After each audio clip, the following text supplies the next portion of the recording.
Ang mga unang ahensya at departamento ng pamahalaan.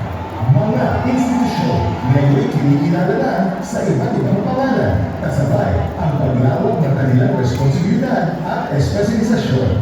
Tugma sa daloy at paglipas ng panahon para sa isang matibay at matatag na republika.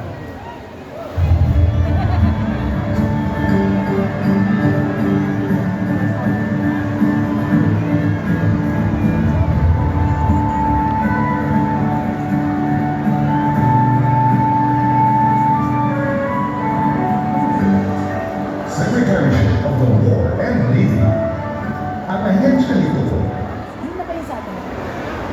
ay kasama rin na itatag dahil sa konstitusyon ng Malolos. Subalit, hindi gaya ng iba pang departamento, muli lamang itong naitatag noong 1939 sa ilalim ng Department of National Defense sa panahon ng Commonwealth. Itinatag din ang Akademya Militar na mas kilala natin ngayon bilang Philippine Military Academy, ang nag-iisang